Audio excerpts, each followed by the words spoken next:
आदरणीय मैं यहाँ के मुख्यमंत्री जी ने जो स्टेटमेंट दिया था उसको आपके माध्यम से मैं सुन रही थी, और जिस प्रकार से उन्होंने तंज कसा है, वास्तव में हास्यास्पद उनका वक्तव्य है।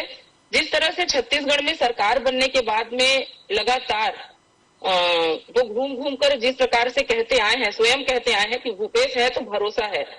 और वही भूपेश है तो भरोसा है जब पार्टी उनकी, जब हम चुनावी समर में पहुंच गए हैं, ऐसे समय में उनकी पार्टी के द्वारा ही उससे भरोसा उठाते हुए उनके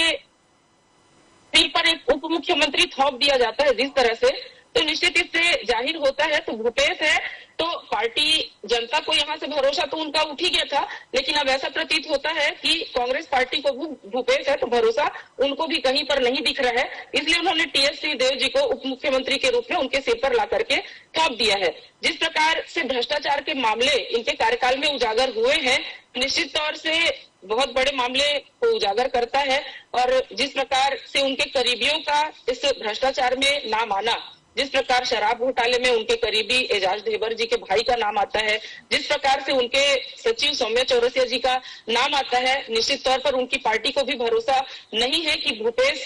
के रहते हम यहाँ पर चुनाव जीत सकते हैं या लड़ सकते हैं, और इसीलिए पार्टी नए मुख्यमंत्री को शायद हो सकता है उनके नेतृत्व में ही चुनाव लड़े। और हमको तो ऐसा सुनाई में आया है कि आपस में इनकी चर्चा है कि किसी के भी फेस को रख करके कांग्रेस चुनाव नहीं लड़ेगी, इस तरह की बातें सामने आ रही हैं। तो मैं कहना चाहूंगी भूपेश बघेल जी अपने परिवार की चिंता करें, स्वयं भारतीय जनता पार्टी क्या कर रही है इसको वो छोड़ दे। और रहा सवाल हमारे मंत्रियों का दौरा हो रहा है, निश्चित तौर पर हमारे मुख्यमंत्री जी ने कहा और आदरणीय भाई साहब चंद्राकर जी ने भी बात को स्पष्ट किया है कि माननीय प्रधानमंत्री नरेंद्र मोदी जी को प्रधानमंत्री जी के रूप में 9 साल पूरे होने पर भारतीय जनता पार्टी की ओर से पूरे केवल छत्तीसगढ़ प्रदेश नहीं बल्कि पूरे देश में ही 9 साल बेमिसाल कार्यक्रम किया जा रहा है। और इसी कार्यक्रम के तहत 1 महीने का कार्यक्रम था, काफी सारे उसमें केंद्रीय मंत्रियों का भी दौरा कार्यक्रम था, और इसी 9 साल बेमिसाल कार्यक्रम के